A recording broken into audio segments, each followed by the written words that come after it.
नमस्कार साथियों, मैं हूं विकास कुमार, आपका होस्ट एंड दोस्त, और मैं लेकर आ गया हूं आपके लिए करंट अफेयर्स का मेगा शो। जैसे कि हम बात करते हैं डेली करंट अफेयर्स के साथ, हम देश और दुनिया की महत्वपूर्ण बिंदुओं पर बात करते हैं और हम बात करते हैं साथियों महत्वपूर्ण खबरों के साथ, महत्वपूर्ण राज्यों की योजनाओं की और महत्वपूर्ण खबरों की। आज हम पढ़ने वाले हमारे इस सेशन में जो कि आपके लिए रहने वाला है प्रत्येक एग्जाम के लिए बहुत ही ज़्यादा इंपॉर्टेंट, जो कि आपका चाहे यूपीएससी का लेवल का एग्जाम हो या आरएस लेवल का एग्जाम हो, पटवार लेवल का एग्जाम हो, या फिर आपका क्या हो साथियों कि एक तरह से राजस्थान पुलिस और कि अन्य राज्यों के कोई भी एग्जाम हो, उसमें भी आप इसका करंट अफेयर्स के साथ साथ आप स्टैटिक जीके का पार्ट सीखकर क्या कर लोगे, अपने आप को एक तरह से मजबूत बना लोगे जीके के पार्ट में। लेकिन जो करंट अफेयर्स का जो पार्ट रहता है साथियों, ये बहुत ही ज़्यादा इंपॉर्टेंट रहने वाला है आने वाले एग्जाम में, क्योंकि स्टैटिक जीके का पार्ट अब कम पूछा जाता है और करंट अफेयर्स का पार्ट ज़्यादा पूछा जाता है। अगर हम बात करते हैं साथियों आज की मोटिवेशनल लाइन की, तो आज की हमारी मोटिवेशनल लाइन है जिसके बारे में मैं आपसे बात करना चाहता हूँ। तुम्हें अगर नींद नहीं आ रही है तो बजाय लेटे रहने और चिंता करने के बजाय उठो और कुछ करो। लेटे रहने और चिंता करने से नींद की कमी नहीं होती, लेटे रहने और चिंता करने से नींद की कमी नहीं होती, ठीक है, कभी कमी नहीं होगी, और चिंता ही तुम्हें नुकसान पहुंचाती रहेगी और चिंता ही तुम्हें क्या करती रहेगी, जो आपने टेंशन लेके रखी हुई है वो टेंशन आपको नुकसान पहुंचाती रहेगी। अगर मैं बात करूं साथियों आपको एक तरह से कि अपने आप में क्या होना चाहिए, हौसला होना चाहिए, और हौसले के साथ क्या होना चाहिए, आत्मविश्वास होना चाहिए, जो बहुत बड़ी बात बोल रहा हूँ। एक तरह से मैं एग्जाम्पल बताता हूँ, शायद कुछ विद्यार्थियों ने आज ही की रात में महसूस किया हो या फिर गई हुई रात में महसूस किया हो या अपने जीवन में ये बातें महसूस की हो। जिस प्रकार आपका आत्मविश्वास आपके साथ तब बनता है, एक एग्जाम्पल देने की मैं कोशिश करता हूं, शायद आप समझने का प्रयास करेंगे।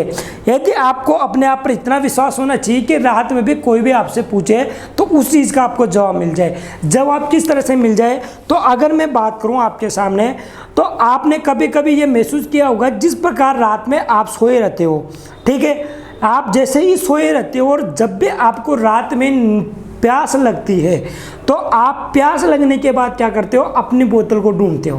क्या ढूंढते हो, जहाँ पर पानी इकट्ठा हुआ उस चीज़ को, उस जगह के लिए आप क्या करते हो, ढूंढने जाते हो। और आप क्या करते हो, वहाँ से उठकर अपने बेड से उठकर जहाँ आपकी बोतल रखी हुई है, जहाँ आपकी मटकी रखी हुई है, जहाँ आपका लोटा रखा हुआ है, या जहाँ पर भी आपके लिए फ्रिज रखा हुआ है, वहाँ आप क्या करते हो, नींद में चले जाते हो। ऐसे करके आंखें बंद करके नींद में चले जाते हो, और जिस तरह से आप जाते हो कि ना तो किसी चीज़ से आप टकराते हो, ना किसी चीज़ की ओर आपका ध्यान जाता है कि कौन जगा हुआ है, कौन सो रहा है, कौन क्या कर रहा है। बस आपका मकसद क्या होता है कि मुझे पानी पीना है और पानी पीकर सो जाना है। उस तरह से जिस तरह से आप नींद में बेड से उठकर पानी की तलाश में वहाँ तक जाते हो जहाँ पानी रखा हुआ है, उसमें जाने के बाद बिना ठोकर लगे हुए अपने बेड में आकर सो जाते हो। मुझे ये बता दो किस चीज़ के साथ ये सब कुछ हुआ है। तो ये क्या होता है कि आप पानी पीकर अपने बेड में वापस आ जाते हो, किसी भी चीज़ का आपको ध्यान नहीं रखता, बस आपका लक्ष्य और टारगेट रहता है कि मुझे पानी पीना है, किसी भी चीज़ से टकराते हुए। ऐसा नहीं कि आपके बीच में कोई पहाड़ आ गया या आपके बीच में कोई अलग कोई चीज़ आ गई या आपके बीच में नदी आ गई, आपको ऐसा डर नहीं रहता, क्योंकि आपको इतना विश्वास है, इतनी प्रैक्टिस आप कर चुकते हो दिन भर में, इतने दिनों में आपने इतनी प्रैक्टिस कर ली कि मेरा पानी की बोतल वहाँ रखी हुई है, हमारा फ्रिज वहाँ रखा हुआ है, हमारी मटकी वहाँ रखी हुई है, तो हमें कैसे जाना है। दिन भर में इतने रास्ते से हम गुजरते हैं और वहाँ तक पहुँचते हैं, तो वो अपनी क्या होती है, दिन भर की प्रैक्टिस हो जाती है।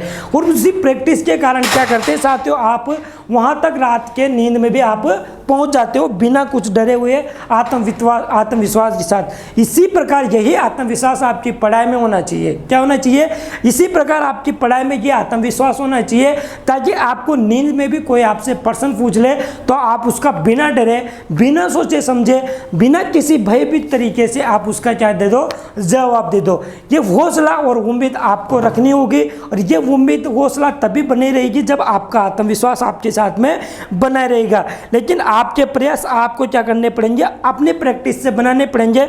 जब आपका डूबकर मेहनत करोगे अपने आज पर, तो कल जब उभरोगे सबसे अलग ही निकलोगे। आज जो मेहनत करोगे आप डूबकर, वो अपने आज पर करनी है, और जब आप निकलोगे एक तरफ से उभरोगे तो वो अलग ही तरह से निकलोगे। यही आज का मोटिवेशनल लाइन थी, लेकिन आज की मोटिवेशनल लाइन हमारी स्क्रीन में नहीं थी। मैं मोटिवेशनल लाइन आपके लिए लेकर आया था साथियों, जो कि मैंने आपको बता दी और मैंने समझाने की कोशिश की है सारी चीज़ें। उम्मीद करता हूँ आपको समझ में आई होगी। चलते हैं, बात करते हैं आज के महत्वपूर्ण प्रश्नों की। और आज का महत्वपूर्ण प्रश्न है साथियों हमारा, जो कि हम बात करते हैं पहला क्वेश्चन। पहला क्वेश्चन है साथियों हमारा आज का, पहला क्वेश्चन है साथियों हमारा आज का, जिसकी हम बात करते हैं। और पहला क्वेश्चन है, केंद्र सरकार ने जुलाई 2021 से नवंबर 2021 तक 5 महीने की अतिरिक्त अवधि के लिए अतिरिक्त खाद्यान्न आवंटित करने की किस योजना को मंजूरी दे दी? तो अभी हाल ही में कोरोना महामारी के चलते हुए आपने देखा होगा कि पिछले साल अब मार्च की बात करते हैं अपन, 26 मार्च 2020 को, कब साथियों? 26 मार्च 2020 को प्रधानमंत्री गरीब कल्याण योजना, क्या प्रधानमंत्री गरीब कल्याण योजना के तहत जो लॉकडाउन लगाया गया था साथियों पिछले साल 2020 में कोरोना महामारी के चलते हुए, तब प्रधानमंत्री गरीब कल्याण योजना के तहत क्या किया गया था? जो गरीब मध्यम परिवार के लोग हैं, जो रिक्शा चलाने वाले लोग हैं, जो फेरी लगाने वाले लोग हैं, जो प्रवासी मजदूर लोग हैं, इनके लिए क्या व्यवस्था की गई थी कि फ्री में खाद्यान्न व्यवस्था की गई थी। क्या की गया था साथियों? खाद्यान्न व्यवस्था, मतलब अनाज वगैरह की व्यवस्था की गई थी। इसी अनाज व्यवस्था को अभी कोरोना महामारी के दूसरी लहर को देखते हुए इसका जो समय टाइम पीरियड था, वो टाइम पीरियड जून में खत्म हो रहा था, लेकिन इस टाइम पीरियड को प्रधानमंत्री गरीब कल्याण अन्न योजना के तहत, क्या प्रधानमंत्री गरीब कल्याण अन्न योजना के तहत क्या कर दिया? 5 महीने का विस्तार कर दिया गया है। और ये विस्तार किया गया है, जिसकी बात करते हैं अपन चौथे नंबर स्टेप की हम बात करते हैं। तो प्रधानमंत्री गरीब कल्याण योजना का ये स्टेप नंबर कौन सी थी? तो ये 5वें नंबर की, फोर्थ नंबर की ये स्टेप थी। तो 1.0, 2.0, 3.0 और अब आई है 4.0। ये कब से कब तक चलेगी? तो ये चलेगी साथियों अपनी जुलाई से नवंबर 2021 तक। कब तक चलेगी? नवंबर 2021 तक ये चलेगी। इसमें क्या होगा साथियों? प्रधानमंत्री गरीब कल्याण योजना, मैं यहाँ पर लिख रहा हूँ आपके सामने, प्रधानमंत्री गरीब कल्याण योजना। अब इसमें क्या होगा कि जो भी क्या नाम है, फेरी लगाने वाले रिक्शा चालक और रिक्शा चालक के अलावा हम बात करते हैं साथियों कूड़े उठाने वाले गरीब लोग, कूड़े उठाने वाले मध्यम लोग, जो होता है कूड़े उठाते हैं ना आपके सामने, कूड़े उठाने वाले जो गरीब लोग हैं, वो गरीब लोग। साथ के साथ में हम बात करते हैं इसमें, तो जो गरीब और मध्यम परिवार के लोग हैं, गरीब व मध्यम परिवार के जो लोग हैं, इन लोगों को क्या मिलेगा कि प्रधानमंत्री गरीब कल्याण योजना के तहत क्या मिलेगा साथियों? 5 किलो अनाज मिलेगा। क्या मिलेगा? 5 केजी अनाज फ्री में मिलेगा। अब ये फ्री में दिया जाएगा तो किस किस को दिया जाएगा? इस योजना के तहत साथियों जो भी आपका राशन कार्ड मिलता है, राशन कार्ड बना होगा, और एक परिवार में उस राशन कार्ड में जितने भी व्यक्ति है, जैसे कि आपके घर के राशन कार्ड में आप 4 जनों का नाम ऐड है, तो प्रत्येक व्यक्ति को, चारों को, मतलब प्रत्येक व्यक्ति को 5 केजी पर पर्सन पर मंथ अनाज मिलेगा। क्या मिलेगा साथियों? 5 केजी पर पर्सन पर मंथ अनाज मिलेगा। ये इस योजना में दिया जाएगा। जैसे कि मैं बात करूं, आपके मान लो राशन कार्ड में 4 जनों का नाम है, राशन कार्ड में कितने जनों का नाम है? 4 जनों का नाम है, और 4 जनों का नाम है तो साथियों अब 4 × 5 मतलब कितना किलो गेहूँ मिलेंगे आपको? 20 केजी गेहूँ इसमें प्राप्त होंगे। क्या होंगे? 20 केजी गेहूँ इसमें प्राप्त होंगे। ये आपको समझ में आया होगा। आगे अगर इसी में बात करते हैं अपन साथियों, तो ये आपको ये योजना समझ में आई होगी, जिसका विस्तार 5 महीने के लिए कर दिया गया है। किसके द्वारा कर दिया गया है? तो प्रधानमंत्री जी की अध्यक्षता में ये 5 महीने का अतिरिक्त अवधि के लिए ये पूरा खाद्यान्न आवंटित करने का फैसला लिया गया है कोरोना महामारी के चलते हुए। तो इस योजना का नाम क्या है? प्रधानमंत्री गरीब कल्याण 4.0 इस योजना का नाम है। उम्मीद करता हूँ आपको सारी चीज़ें समझ में आई होगी। अब आगे बात करते हैं इसी में। तो अगर मैं आपको बताना चाहूँ साथियों, तो इसमें लगभग 80 करोड़ परिवारों को फ़ायदा होगा। 80 करोड़ परिवारों की बात करते तो 80 करोड़ लोगों को इसमें क्या होगा? फ़ायदा होगा। क्या होगा?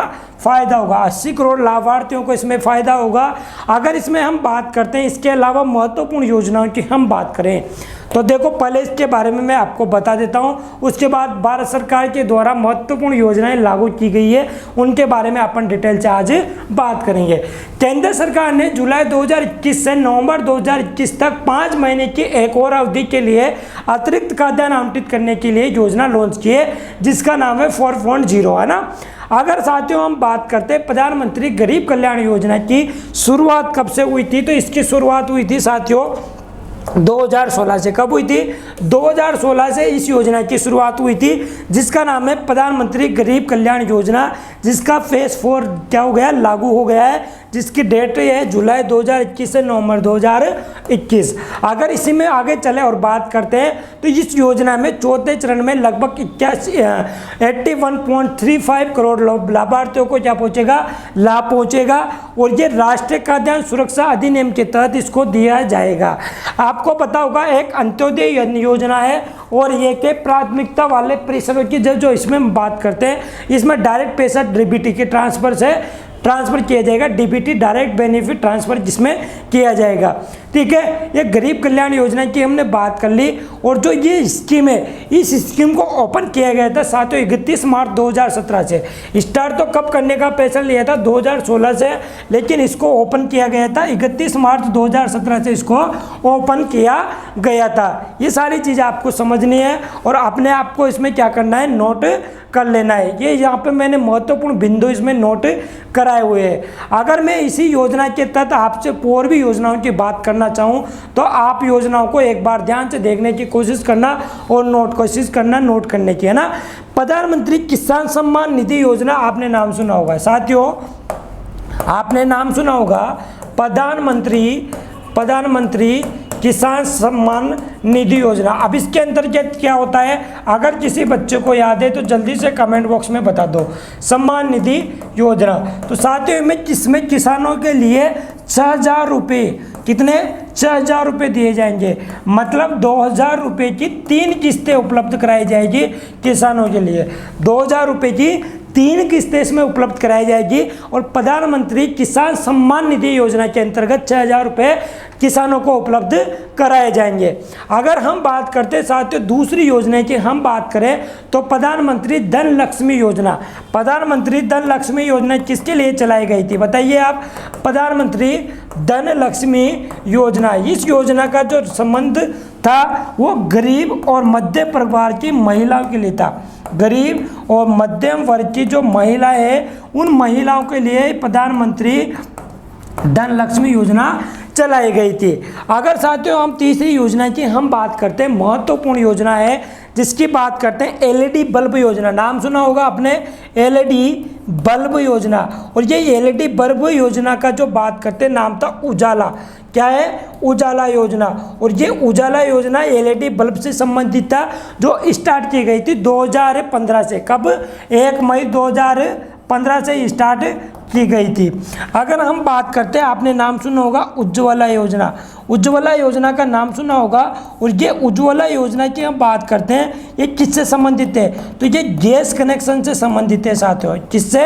गैस कनेक्शन से संबंधित है। और ये उज्ज्वला योजना की जो शुरुआत हुई थी साथियों, ये शुरुआत हुई थी अपनी बात करते हैं 2016 से। कब हुई थी? 1 मई 2016 से इसकी शुरुआत हुई थी। तो महत्वपूर्ण योजनाओं के साथ हम पढ़ते हैं प्रधानमंत्री धन लक्ष्मी योजना गरीब मध्यम वर्ग की महिलाओं के लिए थी। एलईडी बल्ब जो उजाला योजना थी 1 मई 2015 से शुरुआत की गई थी। उज्ज्वला योजना की हम बात करते हैं गैस कनेक्शन के लिए थी 1 मई 2016 से ये स्टार्ट की गई थी। उज्ज्वला योजना और उजाला योजना दोनों अलग अलग है, दोनों के बारे में आपको ध्यान रखना है। आगे बात चलते हैं और आगे बात करता हूं मैं तीसरी योजना की अटल पेंशन योजना जो कि 2015 में शुरुआत की गई थी। नाम बात करते हैं एक सेकेंड, है ना। अटल पेंशन योजना, ये सब शुरुआत कब की गई थी? अटल पेंशन योजना। तो साथियों ये ये स्टार्ट की गई थी 2015 में, 9 मई 2015 को ये स्टार्ट हुई थी। कब हुई थी? 9 मई 2015 को यह स्टार्ट हुई थी। इसके आगे हम बात करते हैं डिजिटल इंडिया, जो आपने नाम सुना होगा, ये जुलाई 2015 को, कब? डिजिटल इंडिया योजना, याद सुना है? डिजिटल योजना की हम बात करते हैं तो 1 जुलाई 2015 को ये स्टार्ट हुई थी। आगे बताओ आपको, तो एक नमामि गंगे योजना थी, जो गंगा की सफाई को लेकर योजना स्टार्ट की गई थी कि जो गंगा प्रदूषित हो रही है इसकी सफाई की जानी चाहिए। तो नमामि गंगे योजना बाद मोदी सरकार जब आई थी तब इन्होंने नमामि गंगे योजना 2014 में स्टार्ट की थी। नमामि गंगे योजना जो किससे थी? गंगा की सफाई को रिलेटेड थी। चौथे की हम बात करते हैं, मैं प्रमुख योजनाओं के सामने आपके लेकर आया हूं जो कि एसएससी और रेलवे में पूछा जाता है। आगे हम बात करते हैं बेटी बचाओ और बेटी पढ़ाओ। बेटी बचाओ और बेटी पढ़ाओ, ये तो सबको याद होगा। बेटी बचाओ और बेटी पढ़ाओ जो योजना है ये पानीपत हरियाणा से 22 जनवरी 2015 से स्टार्ट हुई है। 22 जनवरी 2015 से बेटी बचाओ और बेटी पढ़ाओ योजना स्टार्ट हुई है। सुकन्या समृद्धि योजना भी इसी के तहत 22 जनवरी 2015 को स्टार्ट हुई थी। सुकन्या समृद्धि योजना की हम बात करते हैं साथियों, तो ये भी क्या हुई थी? स्टार्ट 22 जनवरी 2015 से ये स्टार्ट हुई थी। आगे हम बात करते हैं साथियों सुकन्या समृद्धि के अलावा स्मार्ट सिटी योजना। स्मार्ट सिटी योजना की जो बात करते हैं 2015 में स्टार्ट हुई थी। स्मार्ट सिटी योजना जो कब स्टार्ट हुई थी? 2015 में स्टार्ट हुई थी। आगे बात करते हैं रसगुल्लों, तो प्रधानमंत्री जो आवास मिले हैं वो भी 25 जनवरी 2015 को स्टार्ट हुई थी। प्रधानमंत्री आवास योजना प्रत्येक जो गरीब परिवार के लोग हैं इनको आवास उपलब्ध कराए गए थे और ये 25 जनवरी 2015 से स्टार्ट की गई थी। ये भी 25 जनवरी 2015 से स्टार्ट की गई थी। तो मेरे प्यारे रसगुल्लों को ये बात समझ में आ गई होगी, सारे बच्चों को ये सारी चीज़ें समझ में आ गई होगी। और समृद्धि जो बात करते हैं इन योजनाओं की हम बात करते हैं, इन योजनाओं में से प्रत्येक एक एग्जाम में क्वेश्चन पूछा जाता है और रेलवे का फेवरेट क्वेश्चन यहाँ से बन जाते हैं। रेलवे और एसएससी में योजनाओं के तहत क्वेश्चन बन जाते हैं। जिन योजनाओं के तहत हम बात करते हैं ये योजनाओं से क्वेश्चन पूछे गए हैं और जिन्हीं योजनाओं को मैं आपके सामने लेकर आया हूँ। अगर आपने नोटबुक में नोट नहीं किया है तो नोट कर लेना और दीवार में बिल्कुल अपनी एक सेपरेट जगह पे इन सभी चीज़ों को चिपका लेना, जो कि मैं आपको डेली यहाँ पर लेकर आ रहा हूँ। ये बहुत ही इंपॉर्टेंट चीज़ें बता रहा हूँ साथियों, और ये आपको तब तक ध्यान रखनी है जब तक आपका एग्जाम में सिलेक्शन नहीं हो जाता। बिल्कुल एग्ज़ाम में सिलेक्शन होने के लिए ये सारी चीज़ें आपको पढ़नी पड़ेगी, चाहे आप कहीं से भी पढ़ो, बस आपको पढ़ना है और पढ़ तभी पाओगे जब आप क्या करोगे, इनको नोट करके रिवीजन डेली करोगे। तो अटल पेंशन योजना 2015 9 मई से स्टार्ट की गई है। डिजिटल योजना 1 जुलाई 2015 से स्टार्ट की गई है। नमामि गंगे 2014 से स्टार्ट की गई है। बेटी बचाओ बेटी पढ़ाओ 22 जनवरी 2015 से स्टार्ट की गई है। सुकन्या समृद्धि योजना 22 जनवरी 2015 से स्टार्ट की गई है। स्मार्ट सिटी योजना 2015 25 जनवरी से स्टार्ट की गई है। और हम बात करते हैं प्रधानमंत्री आवास योजना 25 जनवरी और 2015 से ये स्टार्ट की गई है। ठीक है, आगे आपको समझ में आ गई होगी। इसके अलावा एक और योजना थी साथियों मेक इन इंडिया, और मेक इन इंडिया भी भारत में इसके तहत डिजिटल इंडिया के तहत चलाई गई थी। आगे चलते हैं और बात करते हैं नेक्स्ट क्वेश्चन की। उम्मीद करता हूँ अगर ये सारी चीज़ें आपको समझ में आ गई होगी तो सभी मित्र मंडली को एक बार सेशन शेयर कर दो और सभी को बुला लो कि सेशन अच्छा चल रहा है, पढ़ने आना है। अगर आप पढ़ोगे आगे बढ़ाओगे, खुद को भी आगे बढ़ना है, हमें भी आगे बढ़ाना है। लेकिन आपको तब एक बार क्या करना है, लाइक कमेंट शेयर बिल्कुल करना है तो करना ही है। डेली बोलने की ज़रूरत नहीं पड़नी चाहिए और आप इतनी में कंजूसी नहीं करना चाहिए। आगे चलते हैं, बात करते हैं हम नेक्स्ट क्वेश्चन की। नेक्स्ट क्वेश्चन है साथियों हमारा आजकल जो कि बहुत ही ज़्यादा इंपॉर्टेंट क्वेश्चन बनेगा आने वाले एग्जाम में। कौन सी कंपनी जल्द ही कोरोना वैक्सीन जायकोवे डी की आपातकालीन मंजूरी के लिए सेंट्रल ड्रग्स रेगुलर DGCI लागू करने जा रही है, जो दुनिया की पहली DNA वैक्सीन है। भाई साहब ये बहुत ही इंपॉर्टेंट क्वेश्चन है जिसका नाम बात करते हैं। तो दुनिया की पहली DNA वैक्सीन क्या नाम है साथियों? दुनिया की पहली DNA वैक्सीन। अगर अभी तक की हम बात करते हैं, जो भी वैक्सीन आई है वो आरएनए है, वो प्रोटीन से संबंधित वैक्सीन थी। याद है आपको, जिस प्रकार हमारे भारत में कोवैक्सीन और कोविशील्ड, स्पुतनिक, ये सारी वैक्सीन लगाई जा रही है। ये कौन सी वैक्सीन है? तो ये डबल डोज वाली वैक्सीन है जो आरएनए और प्रोटीन से संबंधित है। लेकिन अभी हाल ही में दुनिया की पहली वैक्सीन बनेगी जो डीएनए से संबंधित है। डीएनए प्रकार की जो वैक्सीन है, उस वैक्सीन का नाम है साथियों जायडस कैडिला। क्या नाम है साथियों? जायडस कैडिला। और जायडस कैडिला की हम बात करते हैं, जायडस कैडिला की हम बात करते हैं, ये दुनिया की पहली डीएनए वैक्सीन होगी। तो डीएनए वैक्सीन होगी, जायडस कैडिला की हम बात कर रहे हैं। ठीक है, ये दुनिया की पहली वैक्सीन होगी और ये भारत में बनाई जाएगी। कहाँ पे बनाई जाएगी? भारत में बनाई जाएगी।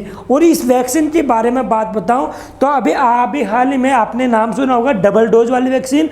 स्पुतनिक लाइट की हम बात करते हैं तो सिंगल डोज वाली वैक्सीन। और लेकिन अगर ये वैक्सीन जो आएगी, ये आएगी साथियों 3 डोज वैक्सीन, 3 डोज वाली वैक्सीन आएगी। इसमें क्या होगा? पहले तो वैक्सीन लगेगी आपको, फिर 28 दिन बाद फिर वैक्सीन लगेगी और फिर 56 दिन बाद फिर वैक्सीन लगेगी। मतलब 28 दिन के गैप में इसमें क्या लगेंगे? डोज लगेंगे। और ये 3 डोज वाली वैक्सीन होगी। क्या होगी साथियों?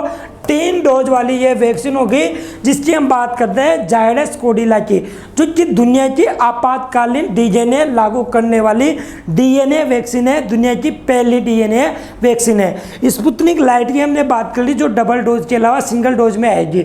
लेकिन स्पुतनिक वी थी जो दुनिया की पहली वैक्सीन बनाई गई थी रूस के द्वारा, वो वैक्सीन थी डबल डोज वाली। भारत की कोविशील्ड और कोवैक्सीन जो भी डबल डोज की है। ठीक है, अगर हम बात करते हैं साथियों, इसको संरक्षित रखने के लिए 2 से 8 डिग्री सेल्सियस तापमान होना चाहिए। कितना? 2 से 8 डिग्री का सेल्सियस तापमान पे ये संरक्षित रख सकते हैं। ये कितने डोज में लगेगी? तो ये 3 डोज में लगेगी। दुनिया की पहली डीएनए वैक्सीन का नाम क्या है? तो वो है जायडस कैडिला। क्या है साथियों? जायडस कैडिला है। और इसके भारत के DGCI drugs central drugs regulator ने इसको लागू करने की घोषणा कर दी है। ठीक है, आगे चले इसमें और बात करते हैं साथियों। अगर ये भारत की जो वैक्सीन बनाई जाएगी जायडस कैडिला, ये 2 से 8 डिग्री सेल्सियस तापमान पे संरक्षित रह सकती है। लेकिन अगर हम बात करते हैं दुनिया की जो वैक्सीन है, अगर हम बात करें मॉडर्ना की बात कर लें, मॉडर्ना की, फाइजर की हम बात कर लें साथियों, जो फाइजर वैक्सीन है, इनको -16 से -20 डिग्री के तापमान पर रखा जाता है। लेकिन इसको केवल 2 से 8 डिग्री सेल्सियस तापमान पर आराम से सुरक्षित और संरक्षित रख सकते हैं। अब इसकी डिटेल में हम बात करते हैं, विद फोटोज में आपको बताने वाला हूं। बिल्कुल भागना नहीं है, जो भी भाग रहे सबको सेशन को वापस शेयर कर दो और सेशन को शेयर करके वापस सबको बुला लो। देखो, जायडस कैडिला में apply for EUA of ZyCoV next week. और ये कब तक आ जाएगी? तो ये नेक्स्ट मंथ तक ये आ जाएगी, अगले वीक तक आ जाएगी। मतलब ये क्या होगा? जुलाई तक ये लागू हो जाएगी, कि जुलाई तक ये लागू हो जाएगी। और ये स्पेशल जो बात करते हैं बच्चों के लिए स्पेशल ये बनाई जा रही है। किसके लिए? बच्चों के लिए बनाई जा रही है जायडस कैडिला।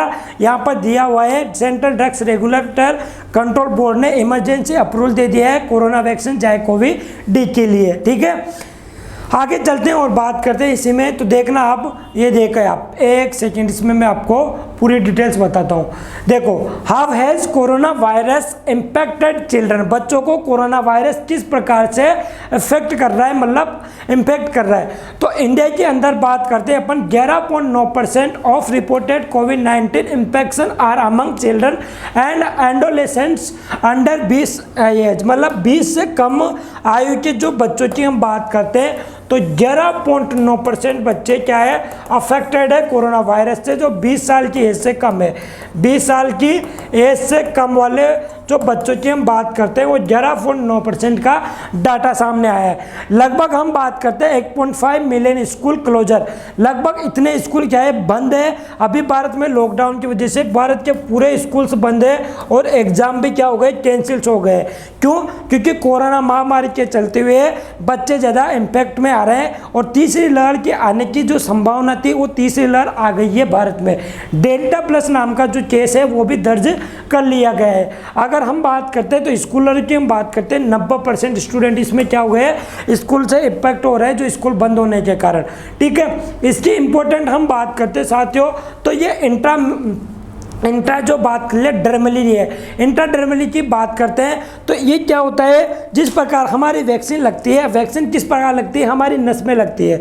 लेकिन जो इंट्रामोलिकुल्स की बात करते हैं वो इंट्रामोलिकुल्स नहीं है। इसकी जो बात करेंगे, जो वैक्सीन लगेगी ये चमड़ी पर लगेगी। चमड़ी में किस प्रकार लगेगी, जिस प्रकार जैसे कि हम बात करते हैं मेरा हाथ है, और वैक्सीन को इस प्रकार चमड़ी खींच कर क्या किया जाएगा, इसमें वैक्सीन लगा दी जाएगी। जबकि जो वैक्सीन लगाई जा रही थी डबल डोज वाली, अभी हाल ही में कोवैक्सीन कोविशील्ड जो कि लगाई जा रही थी अपने क्या मसल्स में लगाई जा रही थी, लेकिन ये क्या होगी, इंट्राडर्मिनली होगी एंड नॉट इंट्रामस्कुलर ये नहीं होगी। आपको यहाँ पर सारी चीज़ें दिखाई दे रही होगी।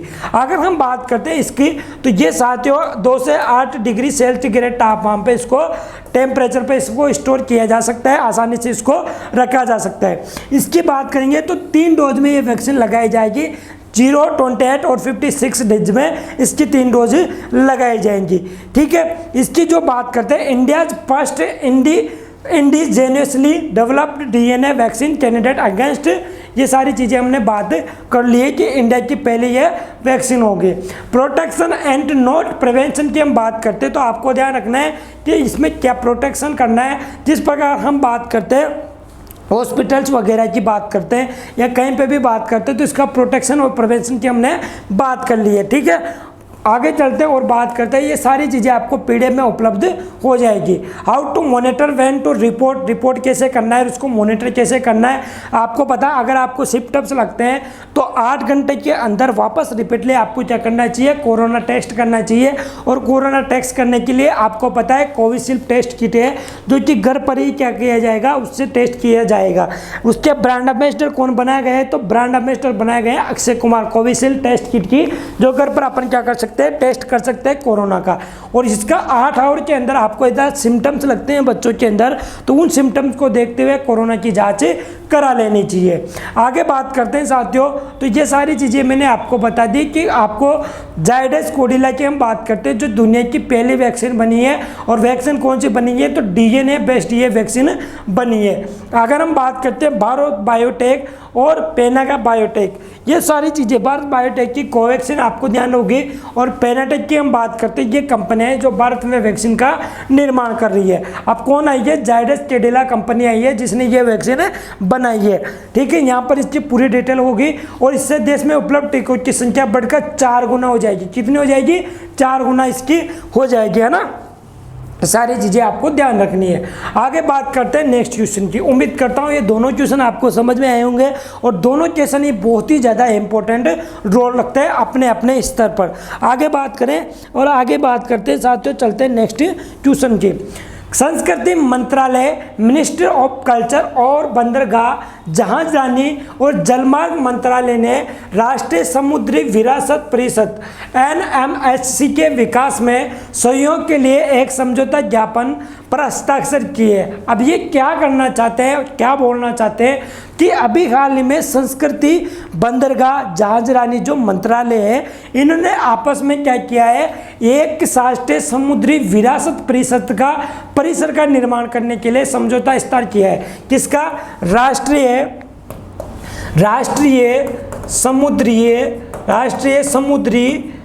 समुद्री विरासत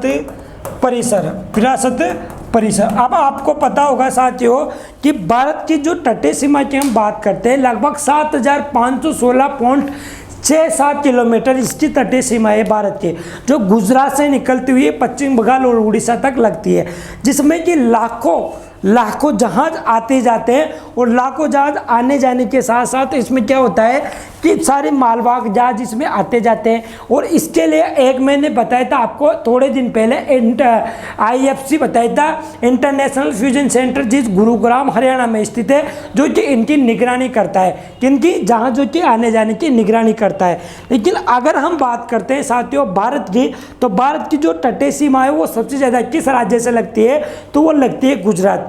अगर विश्व में बात करते हैं तटीय सीमा, तो सबसे ज़्यादा लगती है कनाडा की।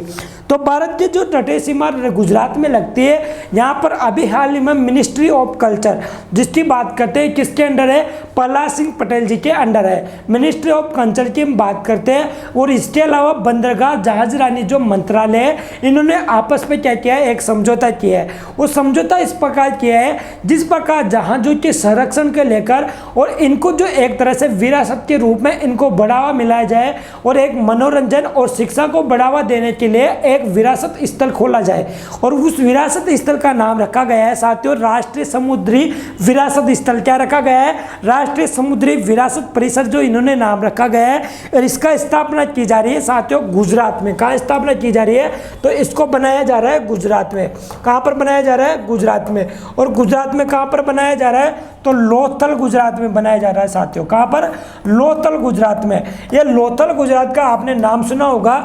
जिस प्रकार सिंधु सभ्यता और हड़प्पा सभ्यता की जो बात करते हैं, लोथल सभ्यता भी ऐसे गुजरात में है, जो कि खंबात की खाड़ी के पास में स्थित जगह है। क्या कहाँ पर, गुजरात के खंबात की खाड़ी है, उस खंबात की खाड़ी के पास निकट ये स्थित है गुजरात का लोथल क्षेत्र। अब यहाँ पर ही जो बनाया जा रहा है, तो लगभग 3000 वर्षों से हम बात करते हैं, 3000 वर्षों से यहाँ पर क्या किया जाता, तो जब भारत में हड़प्पा और सिंधु सभ्यता की खोज हुई थी, तब क्या माना जाता है कि जो लोथल है, लोथल जो सभ्यता है, लोथल जो जगह है, इस लोथल जगह को उस टाइम पे क्या होता था, क्योंकि वहाँ पर भी क्या होता था, पहले जहाज़ों के रूप में ही तो आवाजाही होती थी। देश विदेशों से लोग किस में आते थे, जहाज़ों से आते थे, और जहाज़ों के माध्यम से समुद्री रास्ते के माध्यम से चलकर ही आते थे।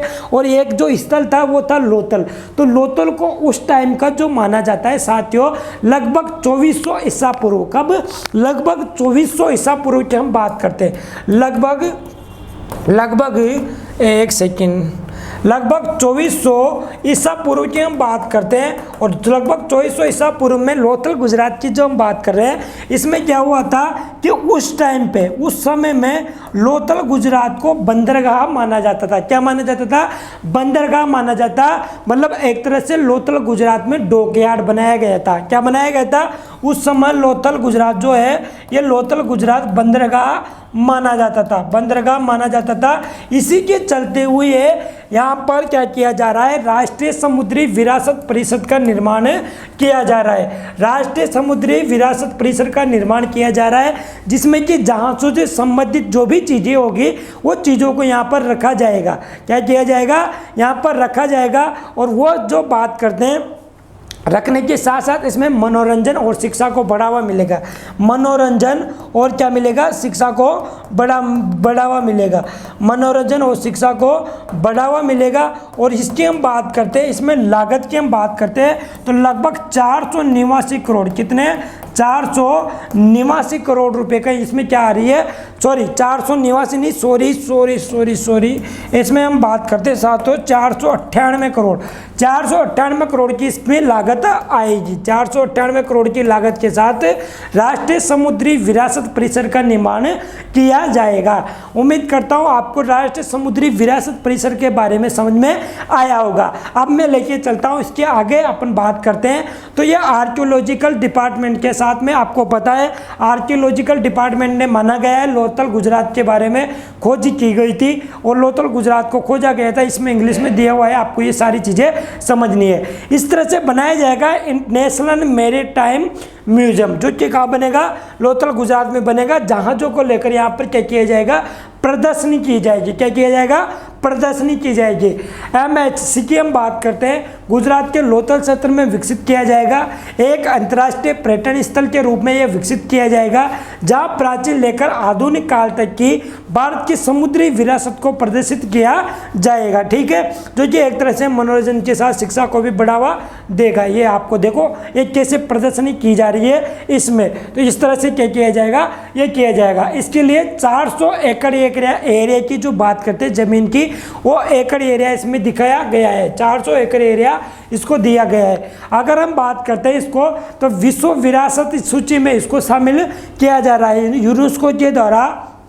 विश्व विरासत स्थल की सूची में भी इसको शामिल किया जा रहा है। Maritime heritage museum, light house museum, maritime institute, eco resource and more than इसमें इंपॉर्टेंट रहेगा। आगे बात करते हैं, देखो तो ये देखो आपको, ये देखो एक तरह से डॉकयार्ड दिखाई दे रहा है। ये डॉकयार्ड कहाँ का दिखाई दे रहा है? Construction of the city begin around the 2400 BC। 2400 BC की बात करते हैं, 2400 ईसा पूर्व की हम बात करते हैं, जो साबरमती नदी के किनारे स्थित है। हड़प्पा सिटीज की बात करते हैं, सिंधु सभ्यता की हम बात करते हैं, तब इसका क्या माना जाता था? आर्कियोलॉजिकल डिपार्टमेंट सर्वे की हम बात करते हैं, जिसकी स्थापना 1861 में हुई थी। अलेक्जेंडर कनिंघम ने 1861 में आर्कियोलॉजिकल जो बात करते हैं डिपार्टमेंट की स्थापना की थी। उसके अनुसार हम बात करते हैं तो लोथल सभ्यता को माना जाता था कि एक तरह से earliest known dockyard which connected the city to ancient course of the Sabarmati river on the trade route between Harappa cities and Sindh and the peninsula of the Saurashtra.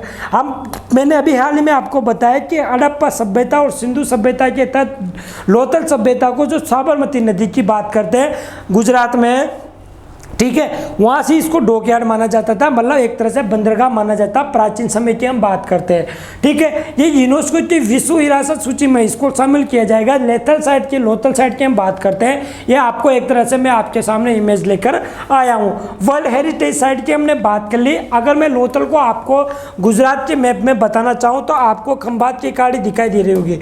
Khambhat की खाड़ी कहाँ पर दिखाई दे रही होगी? तो ये आपको लोथल दिखाई दे रहा है, यहाँ पर दिखाई दे रहा हो। इधर है कच्छ की खाड़ी, साथियों इधर है कच्छ की खाड़ी। अगर हम लोथल की बात करते हैं तो ये लोथल यहाँ पर स्थित है। यहाँ पर है खंभात की खाड़ी, जिसमें कि नर्मदा और ताप्ती नदी गिरती है। कौन सी नदी? नर्मदा और ताप्ती नदी। कहाँ पर गिरती है? तो वो नर्मदा और ताप्ती नदी गिरती है साथियों खंभात की खाड़ी में। जो कि लोथल कहाँ पर स्थित है? यहाँ पर स्थित है। मैंने आपको मैप में, गुजरात के मैप में दिखाने की कोशिश की है। ये आपको सारी चीज़ें ध्यान रखना होगा। यहाँ पर है खंभात की खाड़ी और ये लोथल स्थल है यहाँ पर। उम्मीद करता हूँ सारी चीज़ें आनंददायक पूर्वक के साथ आप सीखते जा रहे हो। अगर आपको समझ में आ रहा है तो आपको ये सारी चीज़ें PDF के फॉर्म में मिल जाएगी, जो आपको ध्यान रखना है, और सारी चीज़ें आपको ध्यान रख के अपनी नोटबुक में नोट कर लेना है। साथियों एक बार अच्छे से अगर आपको समझ में आ रहा है तो थम्स अप दे दीजिएगा और लाइक कमेंट करके बता दीजिएगा हाँ सर अच्छे से समझ में आ रहा है और पढ़ने में मज़ा आ रहा है। बहुत ही इंपॉर्टेंट चीज़ें मैं आपके सामने लेकर आया हूँ। स्टैटिक जीके का पार्ट आपका कवर हो रहा है करंट के साथ साथ, तो आपको ये सारी चीज़ें ध्यान रखनी है, ठीक है। हड़प्पावासी अनाज उगाने के लिए कला जानते थे, गेहूँ और उनके मुख्य भोजन का निर्माण करते थे। 1500 ईसा पूर्व में हड़प्पा संस्कृति का अंत हो गया। सिंधु घाटी सभ्यता के पतन के लिए जिम्मेदार विभिन्न कारणों में बार बार अपने आने वाली बाढ़ और भूकंप जैसे नए प्राकृतिक स्थल है। ये सारी चीज़ें आपको PDF में उपलब्ध हो जाएगी हड़प्पा और सिंधु सभ्यता के बारे में। बस आपको इसको क्या करना है, पढ़ लेना है। आगे चलें तो मैं बता दूं आपको गुजरात के बारे में। गुजरात की राजधानी है गांधीनगर। आप राज्यपाल है आचार्य देवव्रत। आचार्य देवव्रत यहाँ के राज्यपाल है। विजय रूपाणी की हम बात करते हैं तो यहाँ के CM विजय रूपाणी है। ये विजय रूपाणी CM है। आचार्य देवव्रत यहाँ के राज्यपाल है। लोकसभा की सीटें 26। राज्यसभा की हम बात करते हैं तो राज्यसभा की सीटें इसमें है 11। कितनी है साथियों? 11 है, ठीक है। राज्यसभा सीटें जो कि हम बात करते हैं, और लोकसभा की, राज्यसभा के अलावा विधानसभा की हम बात करते हैं तो 182 यहाँ की सीटें। अगर हम बात करते हैं इसमें हम बात करते हैं साथियों राष्ट्रीय उद्यान की, तो यहाँ के प्रमुख राष्ट्रीय उद्यानों में हम चलते हैं और बात करते हैं तो यहाँ काला हिरण गिर राष्ट्रीय उद्यान जो कि बहुत ही ज़्यादा इंपॉर्टेंट है। गिर राष्ट्रीय उद्यान, कच्छ की खाड़ी, ये सारे यहाँ के क्या है, ये राष्ट्रीय उद्यान है जो कि आपको यहाँ पर गुजरात नज़र आ रहा होगा। ये रहा गुजरात, और गुजरात के गांधीनगर पे स्थित है। यहाँ पर है लोथल स्थल। आगे चलें, आगे चलते और बात करते हैं नेक्स्ट क्वेश्चन की।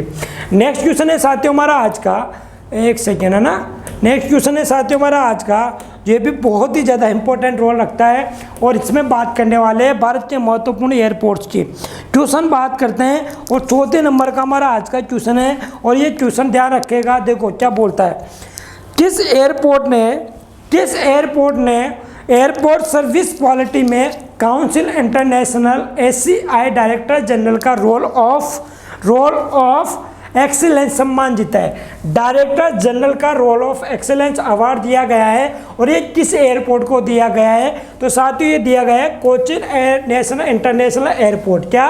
कोचिन इंटरनेशनल एयरपोर्ट की हम बात करते हैं तो ये स्थित है केरल में। कहाँ स्थित है? केरल में स्थित है, और इसको अवार्ड दिया गया है डायरेक्टर जनरल डायरेक्टर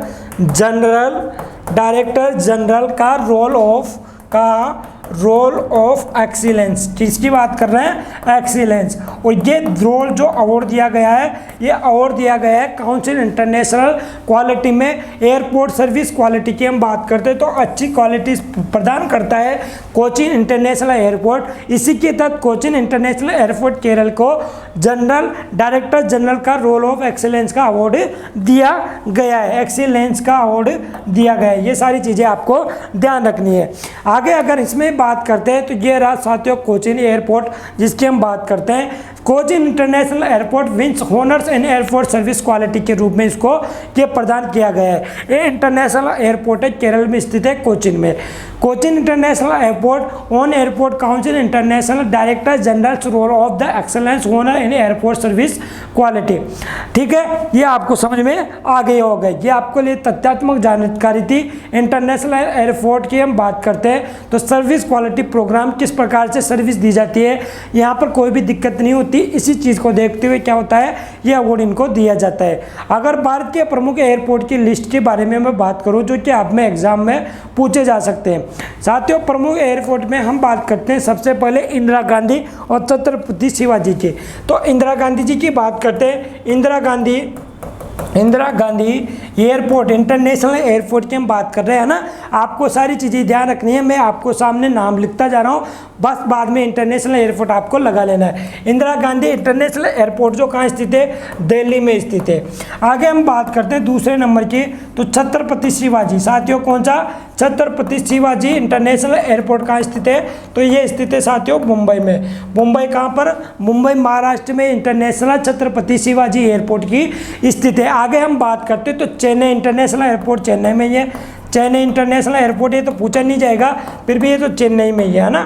कुछ नाम जो है अलग नाम के जो एयरपोर्ट है वही आपसे पूछे जाते हैं। अगर हम बात कर लेते हैं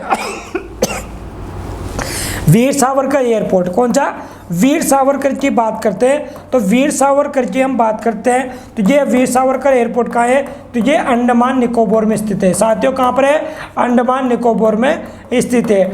अगर हम बात करते हैं 5वें नंबर की, आपको पता है सरदार वल्लभ भाई पटेल एयरपोर्ट जो कि अहमदाबाद में स्थित है। कहाँ पर, सरदार वल्लभ भाई पटेल एयरपोर्ट जो कहाँ स्थित है साथियों, ये अहमदाबाद गुजरात में स्थित है। अहमदाबाद गुजरात में स्थित है सरदार वल्लभ भाई पटेल ये एयरपोर्ट। अभी थोड़े दिन पहले अपने बिरसा मुंडा जी के बारे में पढ़ा था, और बिरसा मुंडा जो बात करते हैं, बिरसा मुंडा ये एयरपोर्ट की हम बात करते हैं तो साथियों बिरसा मुंडा एयरपोर्ट कहाँ स्थित है, ये स्थित है रांची में। और रांची किसकी राजधानी है, झारखंड की राजधानी है। बिरसा मुंडा एयरपोर्ट जो कि रांची में स्थित है। राजीव गांधी एयरपोर्ट की हम बात करते हैं साथियों तो राजीव गांधी कहाँ स्थित है, यहाँ पर लिखता हूँ मैं, राजीव गांधी एयरपोर्ट जो कहाँ स्थित है, ये स्थित है हैदराबाद में। कहाँ स्थित है साथियों, राजीव गांधी एयरपोर्ट हैदराबाद में स्थित है। अगर हम बात करते हैं 8वें नंबर की, और 8वें नंबर की हम बात करते हैं नेताजी सुभाष चंद्र बोस, नेताजी सुभाष चंद्र एयरपोर्ट की हम बात करते हैं तो ये कहाँ स्थित है, ये कोलकाता का एयरपोर्ट है।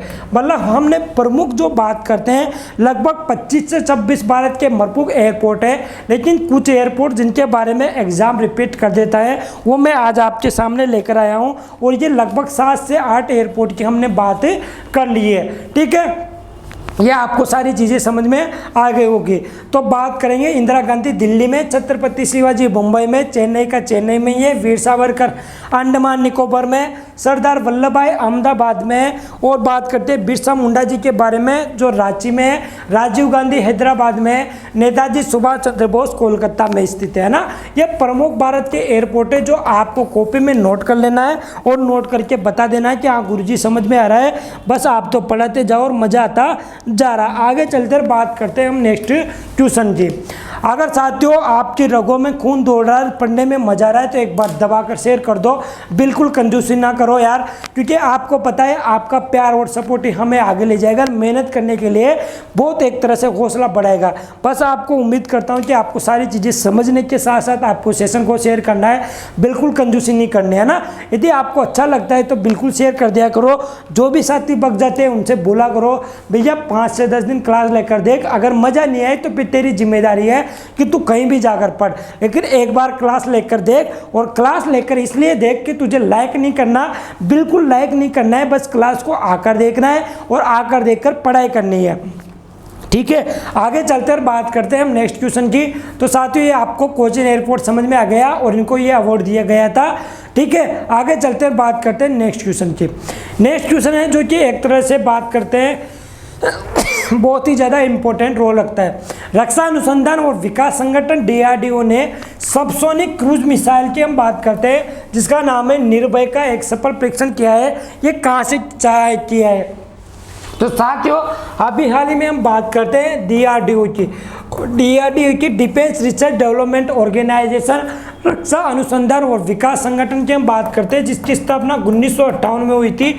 हेडक्वार्टर दिल्ली में स्थित है और दिल्ली के साथ इसके जो बात करते हैं अध्यक्ष सतीश रेड्डी है।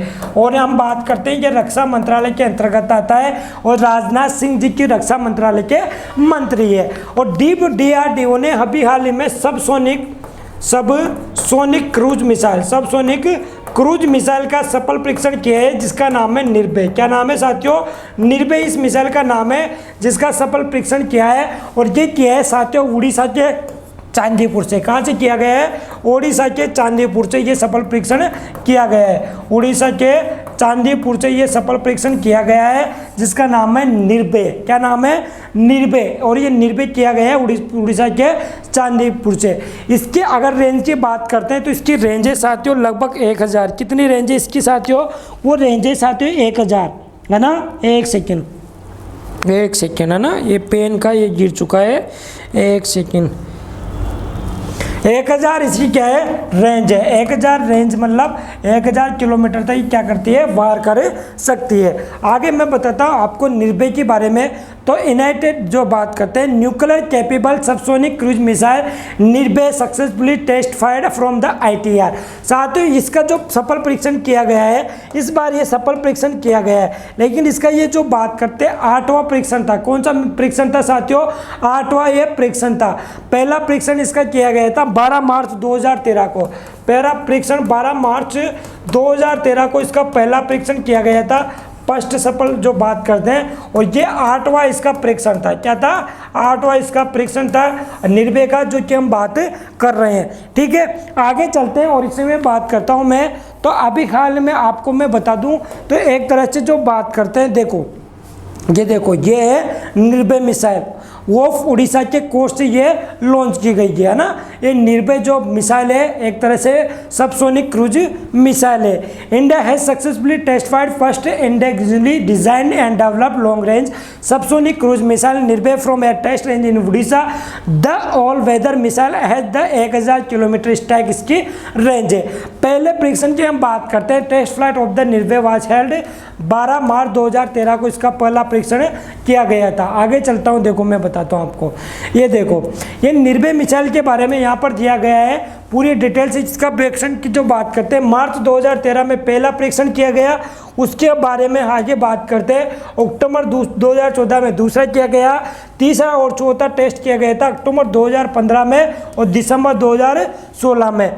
ठीक है, एक तरह से ब्रह्मोस मिसाइल की हम बात करते हैं तो बहुत ब्रह्मोस मिसाइल है जो भारत की एक तरह से बहुत ही ज़्यादा स्पीड में घातक मिसाइल कहलाती है, जिसकी हम बात करते हैं 2.8 मैक। जिसकी बात करें साथियों तो भारत में ब्रह्मोस मिसाइल की 2.8 मैक क्या होती है? स्पीड होती है ना।